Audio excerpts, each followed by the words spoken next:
Multi starrer படம்னாலே ஏதோ அந்த படத்தில் இருக்கிற மெயின் ஸ்டாருக்கு கௌரவ குறைச்சல் ரேஞ்சுக்கு பேசிகிட்டு இருக்காங்க. பக்குவமுள்ள பெரிய நடிகர்கள் யாருமே எனக்கு மட்டும்தான் கிரெடிட் கிடைக்கணும் அப்படின்னு படம் நடிக்க மாட்டாங்க. தலைவர் ரஜினிகாந்த் அவர்களை பொறுத்தவரை முத்து படத்திலிருந்து அவர் மல்டிப்ளேயர் எஃபெக்டை யோசித்து ஒவ்வொரு படத்துக்கும் அணி சேர்க்க ஆரம்பிச்சிட்டாரு. அதாவது எனக்கு தனிப்பட்ட முறையில் ஒரு ஸ்டார் வேல்யூ இருக்குது, இதுக்கு ஒரு நல்ல மார்க்கெட்டும் இருக்குது. இதே போல் இப்போதைய ட்ரெண்டிங்கில் ஹை வேல்யூ டாப் ரேட்டிங் உள்ள டைரக்டர், மியூசிக் டைரக்டர், ஹீரோயின் இப்படி சேர்த்து படம் பண்ணும்போது அதோட என்டர்டெயின்மெண்ட் வேல்யூ அப்படிங்கிறது மிகப்பெரிய ரீச் ஆகும், பிஸ்னஸும் பல மடங்கு பெருகுமே அப்படிங்கிறது தான் சூப்பர் ஸ்டாருடைய ஸ்ட்ராட்டஜி.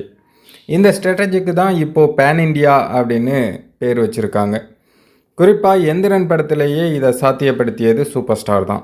அதை நீச்சி தான் இந்த காலத்திற்கேற்ப மற்ற மொழிகளின் ஸ்டார்களையும் சேர்க்கும் மல்டி ஸ்டாரர் படங்கள். தலைவர் ரஜினி நடிக்கும் மல்டி ஸ்டாரர் படம் என்றால் மக்கள் மனதில் அது தலைவர் ரஜினி படம் மட்டும்தான். படத்தின் கதைப்படியும் அவர் தான் மையமாக இருப்பார், அவரை சுற்றி தான் மற்ற எல்லாமே. அவர் தான் படத்தை தாங்கும் தூண். மல்டி ஸ்டாரர் படம் என்பதால் தலைவர் ரஜினியின் ஸ்க்ரீன் டைம் குறைக்கப்படுவதில்லை. மேலும் மற்ற மொழிகளின் ஸ்டார்களும் தலைவர் ரஜினி படம் என்பதால் தான் இணைகிறார்கள். தலைவர் ரஜினி படம் என்பதால் தான் முதல் முறையாக வில்லன் ரோல் செய்ய நாகார்ஜுனா ஒப்புக்கொண்டார்.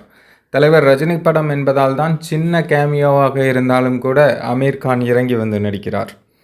சினிமா என்பது ஒரு மிகப்பெரிய என்டர்டெயின்மெண்ட் பிஸ்னஸ்.